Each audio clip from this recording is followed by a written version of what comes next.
Hey y'all, it's Jess. Welcome back to the Social Examiner. On this platform, we observe the current state of society by reflecting on how we contribute to it as individuals. Today's video is going to be a book review, okay?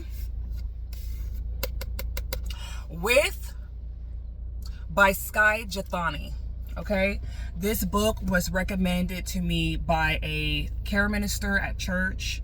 I've been just going through a series of therapy, actual cognitive therapy, and then now pastoral or like ministry care or counseling, because I'm this coming into the understanding of my identity, life as, you know, I've experienced. There's a lot of undoing and reality shifts and understanding, especially how I relate to God, how I understand God, my relationship, the purpose of life, meaning, all of that stuff. So with is pretty much talking about relationship, the way that people, believers, Christians relate with God. I think it could be non-believers as well, but you'll understand when I read the points. But yeah, ways that we relate to God, how we see him, how we view life as well. There are ways that are pretty much deficient, incomplete, and is the reason why we are like feeling this meaninglessness or futile, striving, empty. Like, what is this? Like stuckness kind of thing when we relate to God. And it's kind of like we kind of settle for a version of Christianity or what it means to be a follower or a son or daughter of God. So it's a whole thing. So yes, I recommend this book for those who are currently unsatisfied in their experience, in their walk with God, in their relationship with God. You know, this whole, you can call it Christianity or whatever, this whole walk and doing life with God. If you're unsatisfied, okay, this is for you. If you're feeling spiritually dead, discontentment, you don't really feel that closeness to God or experiencing that intimacy, this is for you. So the 4 categories of how we relate to God includes life from God, which includes people in this category want God's blessing and gifts, but they are not particularly interested in God himself. Okay, so I put right here, genie in the bottle mentality. Okay, Lord, what's going on with my life? Oh, I didn't get the job. I didn't get this going on. And what? Like, I need some control. So Lord, I'm coming to you, do my will. I want good stuff. This life is terrible and I just want good stuff. And I can't do and achieve that with just by myself, because I kind of understand that this life is spiritual too. So I just need you for what I want. Okay. And there's life over God. This, life over God consists of the mystery and wonder of the world is lost as God is abandoned in favor of proven formulas and controllable outcomes. Okay, so we have the Bible and we see all the principles and the life lessons and things. It almost becomes a self-help book that you simply apply because you want a particular outcome in your life, which is a great thing. You're like, okay, I want positive things. I want to be a good steward of my life. I want to be progressive, or whatever the case may be. We can look at the Bible as a self-help book and not necessarily ways on learning who God is and that relationship, which he talks about that he wants, with humanity, that restoration of our relationship with God, that unity. We are looking at the Bible like, okay, let's do the formula. I'm trying to you're calculated. You're wanting to just apply the principles to experience a certain outcome in life. Okay. There's also life for God. The most significant life, it believes it is the one expended accomplishing great things in God's service. So you can have a natural and strong desire to be a journalist, but are internally convicted or having conflict that the occupation, career, or ambition is less significant or useless in being able to live out the purpose of God in advancing his kingdom. So usually we'll think that, okay, living life for God looks like being like a missionary. To sell all your things and just go to Uganda or something and start preaching the gospel or something like that. You don't feel like you could be a journalist or play sports and still represent God in that territory or arena or environment, which is false. But so these people usually feel like, oh, I'm not doing enough. Like, no, I need to be doing like resurrecting the dead or something like that. Like, I don't know. Which is great to have that want to please God and do that great commission that we should be eager to do and, you know, and empowered. But it doesn't just come out of us wanting to fulfill missions. But we'll get into that. Life under God sees God in simple cause and effect terms. We obey his commands and he blesses our lives, our families, and our nation. Our primary role is to determine what he approves of or disapproves of and work vigilantly to remain within those boundaries. So you are very law focused. And this almost can turn into a striving and a righteous work situation. Like, oh no, like, Lord, I've went to church 7 days a week. I went and volunteered at the food bank. Why is some bad things happening to me? What? You owe me. What's happening? I'm expecting blessings and blessings and blessings. And yeah, a little bit bad things, but where's my house? Where's my car? What's going on in this person's life? Why is my marriage like this?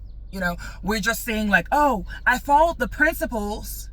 You know, I followed the formulas and now I'm expecting a result all the time or in this way. These people will often be mad at the blessings of others who are wicked and disregard God and be confused to why the wicked are prospering more than they are.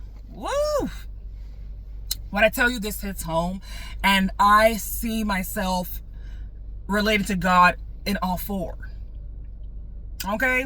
I've been guilty of all four. I'm like very calculated. I love studying and noticing patterns in society and kind of just for understanding, and I try to do some application within that to yield a certain experience in life as well. So yeah, but however, this book really show the intentions, the good intentions that we humans have on relating with one of those heart postures or whatever towards God. Like some things like, oh yeah, living life for God is good and all this stuff, but this way of doing it is deficient. It's not long lasting. All right, so I'm going to read off some examples to further help us see those points, those ways that we relate with God and how, like, what it falls under. So number one, a seatmate on a cross-country flight says, I really don't think much about God. That person is life over God. You know, they're not really focused on God or whatever. They're just like, oh, I don't really think about him. I know things are going on. I'm breathing without my own, like, consent. This body mechanism or whatever doesn't know how to breathe. And, you know, there's a creator, I guess, behind this and behind my flesh and the way my eyes look and everything like that and how I was formed. But no, I don't really think about God like that. So they are in the life over God category.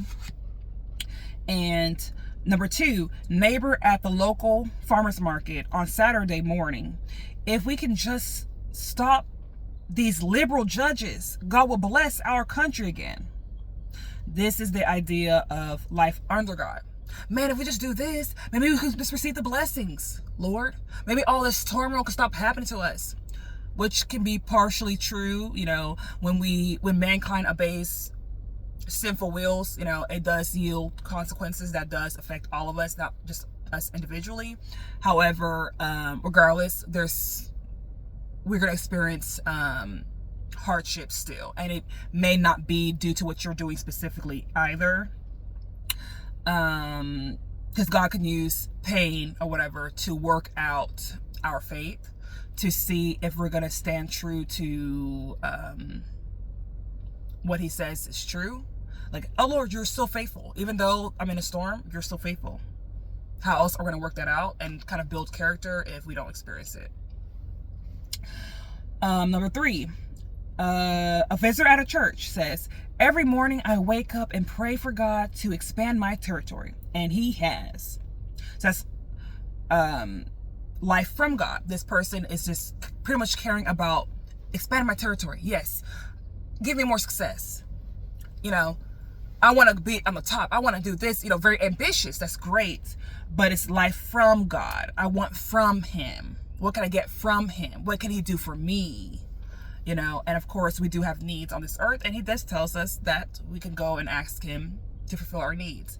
But, you know, all I'm saying is, if you just stay there, I want, do this for me, you know, it becomes self-centered and, again, a deficient way to relate to God. It's not going to be impactful. It's not going to be what he intended.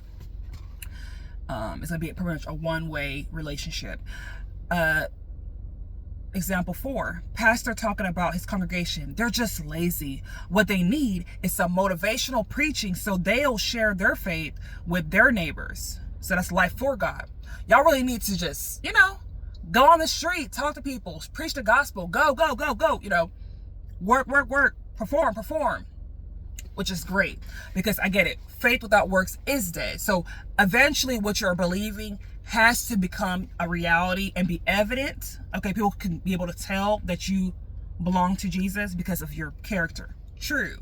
But sometimes as Christians, we could be so goal focused, mission focused, and we often do leave God behind in a way. Lord, I'm doing all these things. Did I not prophesy in your name? Did I not cast out demons in your name? He's like, oh, but you barely talk to me. You don't listen to me. You are doing the commission, great, but I want to spend time with you and just talk and just know how your day's going and just keep on, you know, just converse. You know, that's why some people actually in this arena experience a lot of burnout and they're not fulfilled in a relationship with God. So what's popular in the society of the West is the life over God, or this new form of theism. So I think it's this guy say new atheism or whatever. It's not theism, my bad.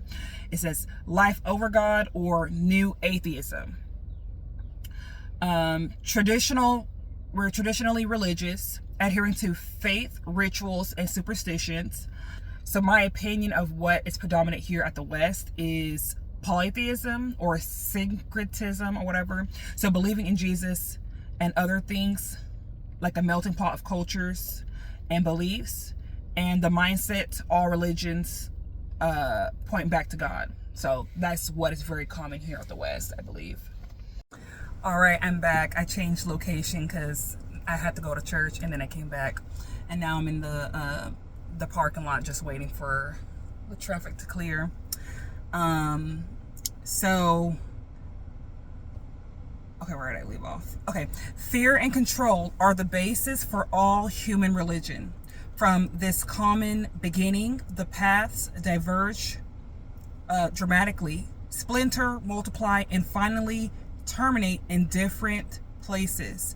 But each one is an attempt to overcome suffering, fear, and death by exerting control over natural and sometimes supernatural forces. So seeking control is not the solution to the human condition, but it's a part of the problem.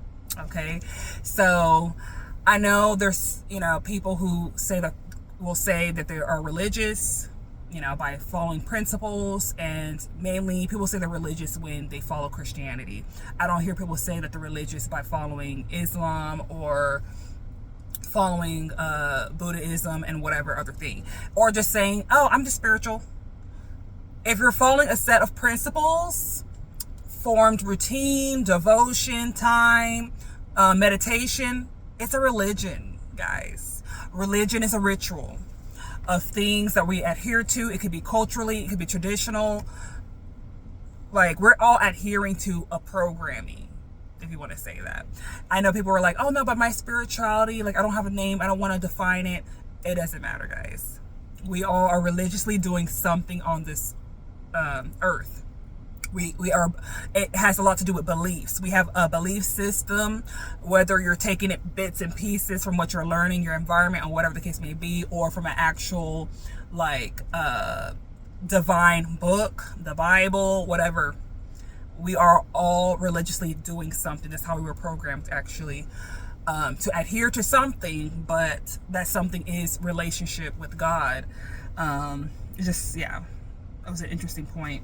But yes, all religion does this. It provides a sense of control and security, although we know that life is sometimes unpredictable. Although there's predictable circumstances that does happen, there's patterns that exist in this world. However, I think we're coming to the knowledge and understanding that we can't control everything. And me as a control freak, this is something that I understood why I hung so tight on religion, and that it's more familiar to me and comfortable rather than relationship with God. Because when I tell you, my relationship with God used to be like a genie in a bottle situation. So he says, since Eden, our human capacity to relate properly with God has been severely impaired. Difficult, a chore, dissatisfying. Here are some examples of fear and control used in religion. So in the viewpoint of life from God, the example is Joel was afraid of losing his business and attributed it to having an unrepentant sin or legalities that caused his business to experience loss. So he goes to a pastor in hopes of getting God back on his side in order to control the outcome of his business. So he's seeking God, like, oh shoot, did I do something wrong? Did I sin? Like, okay, let me go to this pastor and let him pray for me or whatever, so that maybe good things start happening right now, because I really want my business to succeed. In the life over God example, an ambitious pastor feared that his church would lose members like other ministries around him. So he relies on leadership and organizational principles and formulas to control the growth of his ministry. So look, when you have been to a lot of churches, I know a lot of us have noticed that it seems like churches here at the West, maybe in other countries as well, y'all can, chime in. They're doing some type of formula. True, we still do rituals and routines. We go to work and we have certain order in things. So let's say in a typical church, we have praise and worship, then we have the sermon, and then we have the benediction. So nothing's wrong with order, right? However, I know I caught some churches literally verbatim, regurgitating the same sermon. So I'm not sure if everyone goes to the same conferences or whatever, pastoral conference or whatever, and get the same sermon and literally, speak it to their congregation. It's not original. It's not a original revelation or, more unique. It's giving calculated. It's giving formula. So yeah, that would be the life over God situation. We rely more on the principles, the self-help. We see the Bible as a self-help book, and we just apply it, and that's it. There's no need for relationship in that type of viewpoint. Then there's the life for God. So Rebecca's greatest fear was insignificance. She did not want a career that was deemed less important. She wanted her life to matter by achieving great, grandiose things for God's kingdom, like missionary work abroad. Okay, so again, we tend to just view certain occupations or giftings or callings that we find ourselves, let's say for instance, you wouldn't think someone who's dancing, creating choreography or whatever, how are you living for God? Nah, the missionary is obviously, advancing the kingdom of God, while you being a chef or whatever is not bringing glory to God, which is a lie. But yeah, that's that striving mentality, or just I don't know, we're not being creative. When God created us to be creative beings, he gave us different passions, giftings, and desires to be able to represent him in any space that we're in any country that we're in. The life under God example, Karen is a caring mother and faithful churchgoer. She was afraid that her life and her family would not be blessed, so she spent her efforts in keeping all of God's commands to ensure God's protection remained over her and her family. She relied on behavior modification and righteous works to maintain experiencing God's blessings and little to none unfortunate or inconvenient circumstances or long-term struggle. Karen tried to control God by her obedience. Okay? So people of this sentiment say, I did this for you. Why is this happening to me? Okay. That used to be me, and still kind of, working that out. And all of these people came into Christianity with great expectations, but without being given a higher and more beautiful vision of God. They settled for a less satisfying one, a less satisfying relationship or understanding of God. We're just like, we're just winging it out here. We don't understand nor have seen our peers or learn from our churches what life with God actually looks like.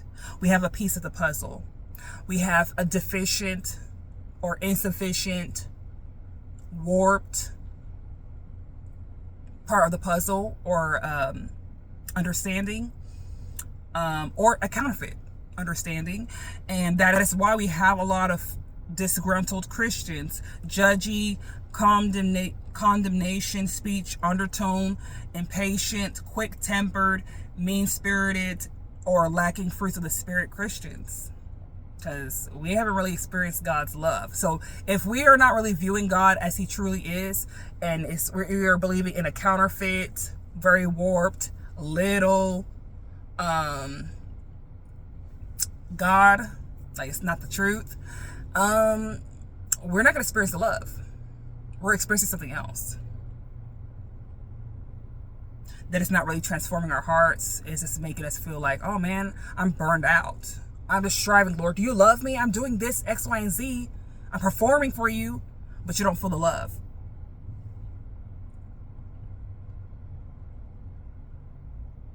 A lot of striving and checklist Christians or behavior modifying Christians leaves many burnt out or wanting to leave the faith altogether, or choose polytheism, syncretism, and combining other beliefs and handpick spiritual principles to adhere to remain happy on their own terms. Okay, so we are in need of a spiritual perspective, mindset, pattern, heart, belief reset into the true and satisfying and powerful life reality with God. So then there's another awesome point. Society so much want control and to know the future and how is life gonna unfold. We have an underlying fear. It's very universal. We have an underlying fear, and I believe that's why a lot of people like zodiac signs and reading horoscopes and going to psychics and using prophets as, mediums or whatever, because they want to see their future. They want to know, is this going to work out? Am I going to be married? How are my kids going to be? How's that job or this business or this, thing? How is this life going to be? Am I going to be in pain? For how long? We don't like suffering. And that's why a lot of us want to take laws in our hands, and then that's why we end up dibbling dabbling in witchcraft unknowingly. We think we're just trying to, we have good intentions, but we want to start garnering power or sourcing power to know things to feel secure, to manipulate things to feel secure. And that's when we become in error with God. We reap also consequences, opening up, doors, and essentially committing sin, which is a weapon formed against yourself. So, yeah. So control makes us self-dependent or reliant and requires self-efforts, while surrendering to God, accepting this life is, uncontrollable to a certain degree or outside of ourselves, but still, it's uncontrollable. It requires us to surrender to God, which makes us dependent on God. It makes us rely on faith. the ancients, okay, the ancient faith, the mythology, the ancestral beliefs and worship or whatever, they try to make sense of life's unpredictability by associating gods with the forces of nature and time to explain why God, to explain the good and bad that has happened all around them. Like when there's like a hurricane or a fire, volcano or whatever, they're like, oh, the gods must be mad, or the sun god might be doing this, and they just want to explain things away just to make themselves feel safe and like they know what's going on, when that's not the case. Things do be happening randomly, and there's another way that we can not become fearful, which this book will talk about. Control does not alleviate fear and eliminate fear as we think. It does not. It definitely cannot reconnect us with God either. Okay, let me fast forward. All right, so let's get into it. Life with God. Okay, this is life with God. Life with God is different because its goal is not to use God. Its goal is God. The goal is not to access God to receive a treasure or regain access to something that we consider a treasure, which it could be success, it could be wealth, it could be marriage, a man, kids, whatever, a means of something. No. Life with God is to view God as He being the treasure. So I was convicted. Here's some questions I wrote down. What is your life's end goal? Is it to obtain things or to know God?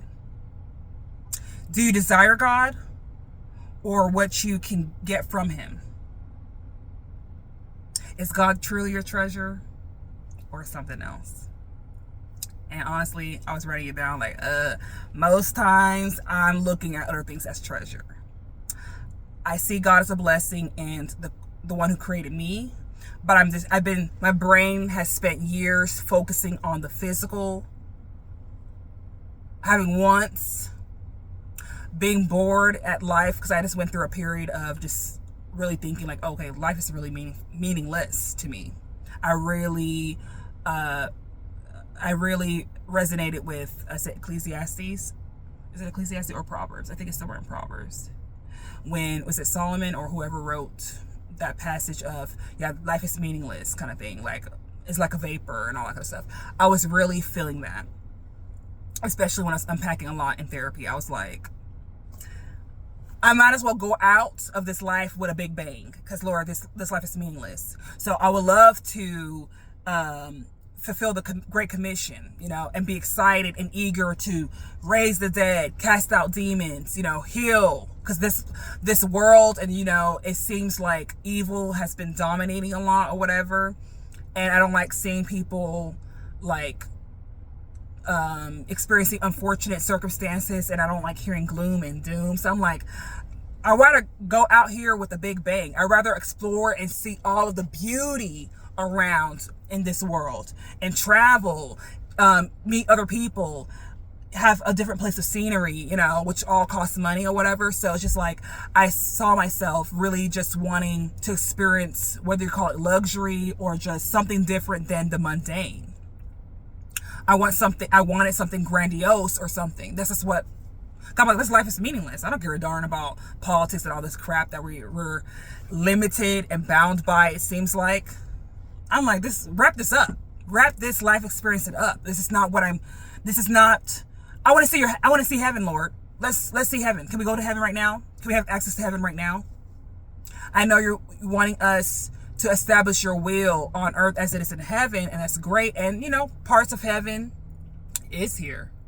Parts of, feeling, though there's a deficiency and an incompleteness here in this physical earth and corrupt earth, life experience, whatever. I'm like, I want to see something different. I'm like, get me out of here, like literally. So yeah, I'm like, Lord, you're great. I wish I could see you in this life form that on the day to day You know, we can go sit down at lunch, get lunch together. Let's talk. You know, I want to know what movies do you like to watch? You know, what do you like? I would love that. I would just love for him to appear in person, because it seems much easier than just like his invisible quality. You know, there's other people I've heard who have seen him, have seen God and his Father, you know, God the Father form and Jesus form, you know. So, you know, you kind of, you know, envy them, like, oh wow, you were able to see Jesus. That's great. I would like to see Jesus, because whether it's my environment or whatever, I'm just stuck with the physical mindset. I'm battling with the physical. I'm battling with the flesh, trying to be in the spirit, but I'm battling with the flesh. So anyways, yeah, I have to be honest with myself. Like, yeah. The reason why we have the posture of life from, under, over, or for God is because we don't have a clear understanding of who God is and what he is like, to even desire him beyond our common Christian sentiments. We settle for these common postures, which is a life without the fullness of God, or is a life that is not plugged into the progressive unpacking of the fullness of God, because we're not going to all discover the fullness right now in this life, but when upon his return we will. However, we're just not in the same trajectory. It's like we're stuck over here and stuck over here and a little bit and then stuck right there. You know, it's just not flowing, you know, which we should progressively be coming into the knowledge of God, which truly fills the void of every human being. God truly fills the void of whatever we've been searching for, which is purpose, meaning, whatever, even identity. It's literally made complete in God.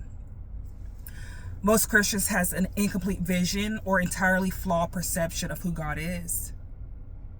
Our incomplete or deficient perception of God is undesirable and has us by default seeking God as an instrument for achieving something more desirous, which is usually a tangible experience or material things,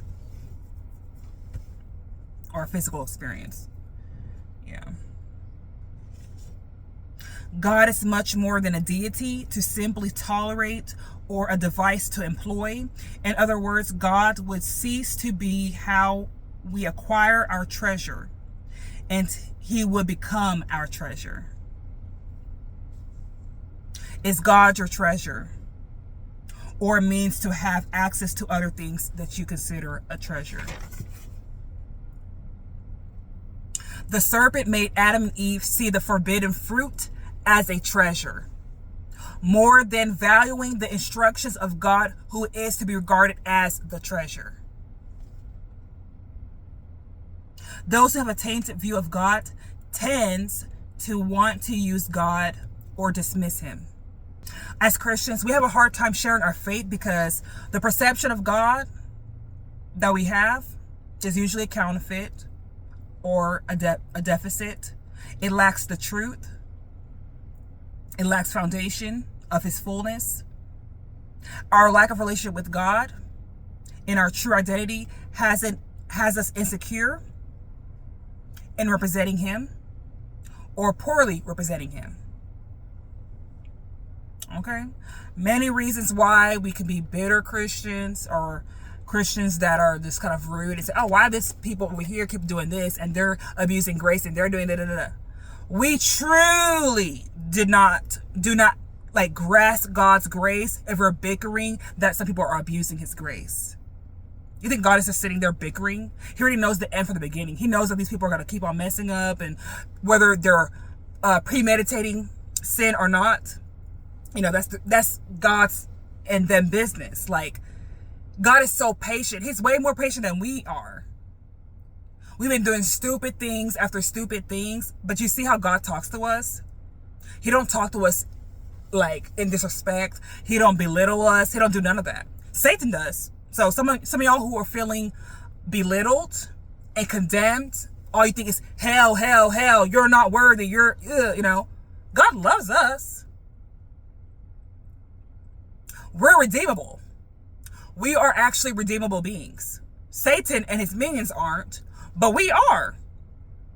God has so much grace, abundant, even for those who abuse him. I know. And that can grieve you. But where does it go to the point to where you are more madder than God and you're berating the people who are taking God for granted when you took it for granted, but it took you time to get to this point to where you're grieving, but now how's your grieving going beyond to now becoming an accuser and low-key condemning someone? Oh, you're gonna go to hell, you're gonna go to hell. You know, God don't be doing all that. Satan does, because he wants us to join him. Satan wants to view us in a negative self-image and a negative self-talk that's filling our mind. You're nothing. You might as well not even believe in God because you're not doing enough. So we can join him in hell. A lot of us Christians has not really absorbed, baked, marinated, and understanding God's grace. There's nothing we can do to even, what's the word? All we can do is accept it. We couldn't even earn it. We did not even earn it. You can't earn it. But we're talking as if we have earned it. That's how you know a lot of us, including myself, have a deficient, incorrect, maybe a little sprinkle of counterfeit or a lot of it, of our view of God, our relationship of God. It's a disconnect there. And that's okay to admit, because where there's truth, we will be set free. So many of us Christians understand the gospel as Jesus saving us from going to hell, and not God unifying us back to knowing him in truth and in relationship.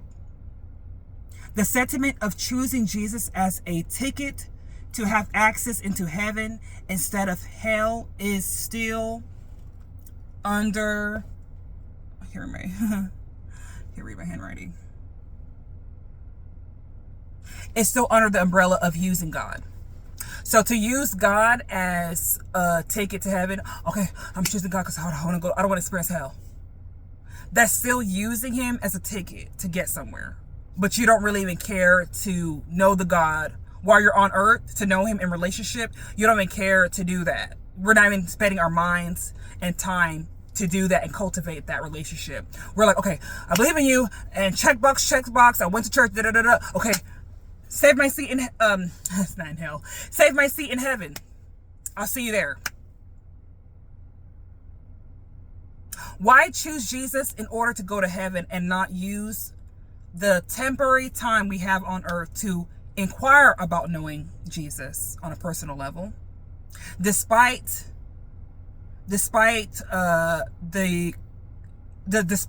current and predominant invisible nature right now. Why do you want to go to heaven to live with a God you currently do not know or desire to know on earth?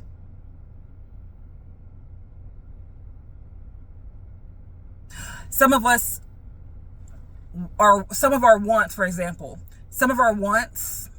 we have more effort and time to inquire to God about our future spouse more than inquiring about him and relationship with him.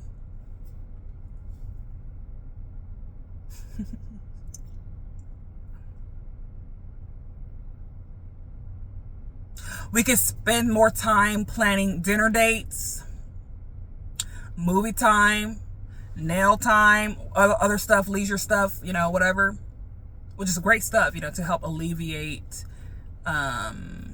stress and the mundaneness of life. We want excitement and enjoyment. So cool things, great. God has created us to create things that, for enjoyment as well.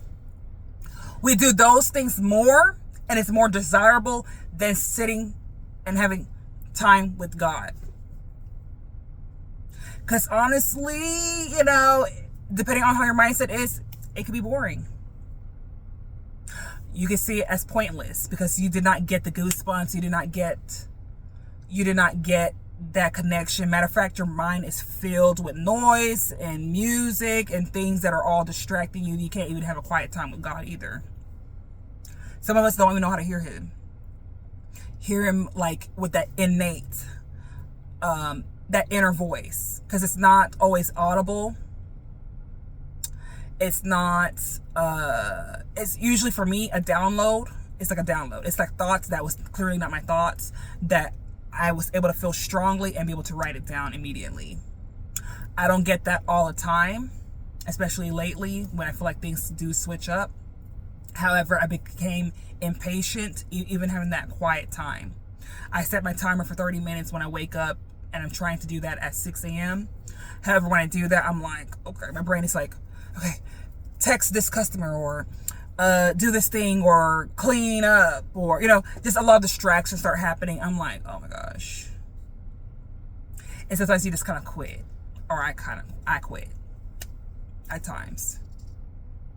There's always something else my heart is desiring to just get up out of there and get out of my room and just go somewhere, stretch somewhere. You could take a walk. I can take a walk. I can switch things up myself. It's just, yeah. That's being honest with where my relationship with God has been. But each time I read the word, I'm inspired. Lord, I would love to relate with you as David did, as these other, disciples did, as Paul did. They were able to live in the spirit, basically, and experience the spiritual while in the natural,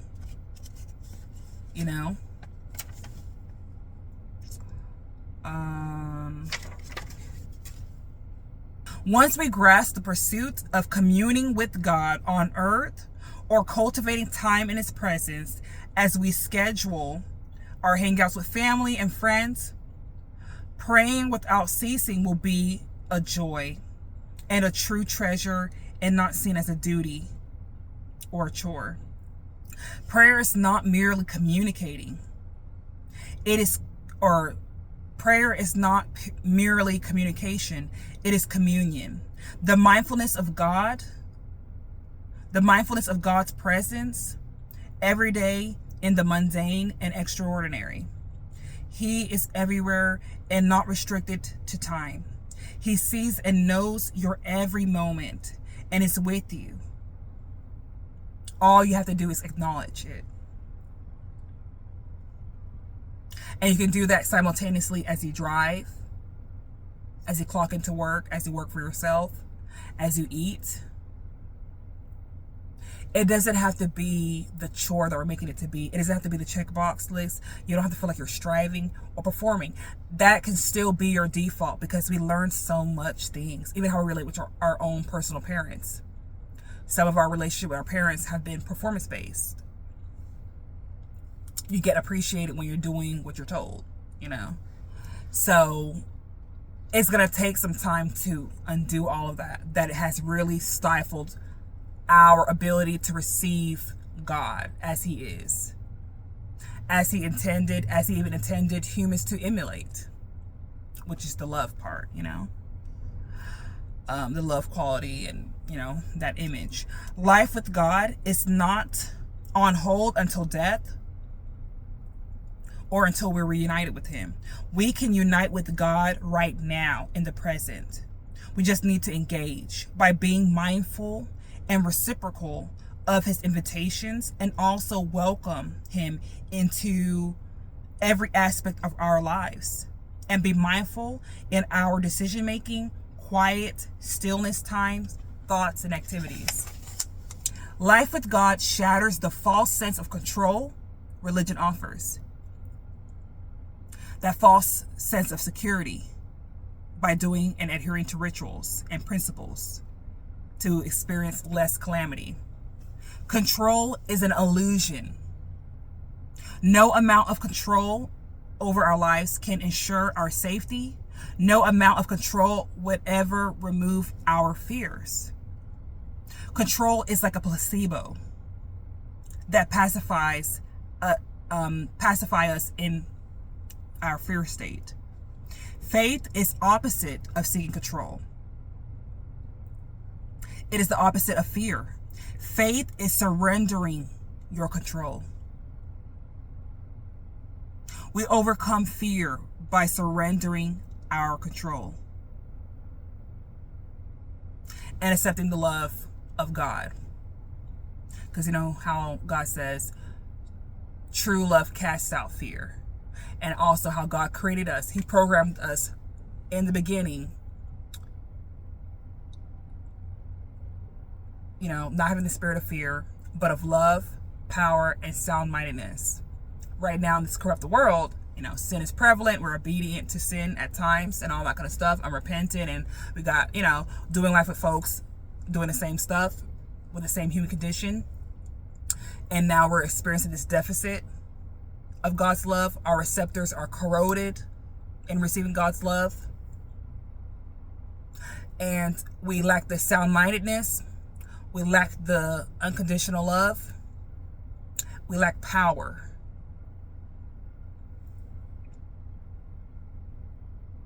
But all of that stuff gets regained as we continue to walk with God. Because literally, this is a journey. It's not a boom, I know all of this, I hear all of this, you know, I read all of this, and now it's just already going to be in our hearts, in our heart storage, spiritually. No. It takes time to work out the strongholds, the programming, the bloodline system. It takes time. Even the public school education and the secular music and all that stuff, it takes time to wheel out of all that. But as long as we see and accept God's grace, that we're becoming who He created us to be, we're coming into the knowledge of who He truly is. You know, the crust and dust is coming out of our eyes. Our heart is becoming more healed and not hardened due to the conditions of life and the pain of life. We will understand that we are doing life with God. Our whole life experience is based on doing life with God. Not from Him, not under Him. And this part says, but surrender is only possible if we have total assurance that we are safe.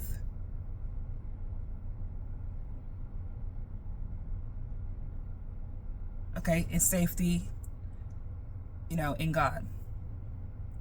We surrender to God when we trust and know that He is faithful. At times, due to the environment that we come from, you know, personal experience or observed experiences. I know for me, I struggle in viewing God as safe. What other thing that I think is safe, you know, is clearly, you know, deficient and not really, but it's just like, okay, God, in the allowance of the things that you've, you know, allowed, I don't always view as safe.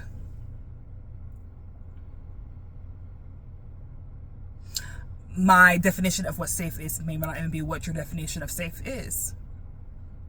So I'm accepting God's grace that I'm first privileged to even know Him. I'm privileged of His patience with me. I am privileged that there has been progress in me knowing Him. I'm privileged that He has protected me up to this point, knowingly and unknowingly.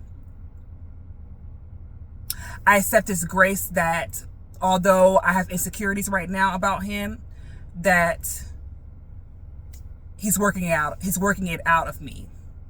He doesn't judge me about it. He already knows about it. He already knows what I'm going to do 20 years from now. And He still loves me and He still chose me. It's a privilege. I see it as a privilege. So with all that being said, because this is going to be a long video, I need to kind of chop it up here and there. I advise you guys, if you've been struggling in your walk with God, if you've been feeling stuck, dissatisfied, discontent, it's okay. No need to hide that, because God already knows that. No need to speak Christianese and not say, oh, who are you to be dissatisfied with what God has done for you? And be real. God knows your heart. Even if you deceive yourself, God knows the true tea. Like, he knows what's really going on. So it will do you a better service, and having access to the freedom and having a real relationship with God is to be truthful in how you feel about God, for real. Be truthful on how you feel the current state of your relationship with God. Be truthful on your knowledge of God too. Like, Lord, I don't think I know you that much. I don't be reading your word that much either. To know your perspective. I'm closed off. My experience has shaped the way that I see you, and it's not good. Like, I really encourage y'all to take the time and be honest with God. Write it down, say it out loud. Pray about it. Lord, I'm aware of the fact that I don't see you how you truly are, as you truly are. My vision is blurry. It's incomplete. It's not perfect vision. Help me to see you for who you truly are. Help me develop or be reciprocal in our relationship better than my earthly relationships with other people. I want to be tighter with you than all these people. I want to be right with you and not have the fear of man. I want to be solid with who I believe you are, and is in agreement with who you are and how you know the truth, rather than any other opinion, conclusion, and random theology. I encourage you guys, get the book, okay? I don't got no promos for you or whatever. Don't know how much it costs anyways, because I borrowed the one I had. But go ahead and read it, because when I tell you, it is a blessing. It has, scriptures in there, things that you could actually meditate on as well. But bring this back to God. Talk to God. Because listen, as you already know, religion by itself and rituals, traditions, all that, some of y'all who are not in the faith, or in the faith and doing secretism, you're going to the mediums, you're going to the psychics, you're going to the tarot card readings, all this stuff. Listen, I'm not trying to convince y'all to put those down or whatever, but it's clear that it's not doing it. It's not sufficient. It's like glue melting away, ripping apart. Fear is still there. Anxiety is still there. Confusion is still there.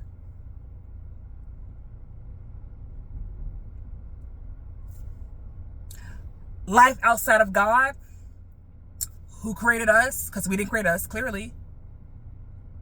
We need to press in and just get acquainted with God. Come to God openly. Lord, I don't know who you are. I'm insecure about who you are. Like, I'm okay to accept. I mean, I can admit that I don't think I know your fullness or the foundation of your fullness, but help me to know you better. Help me to know you better, because I want to live life with you. So that's that, and I hope this bless you, and have a great rest of your week. Bye.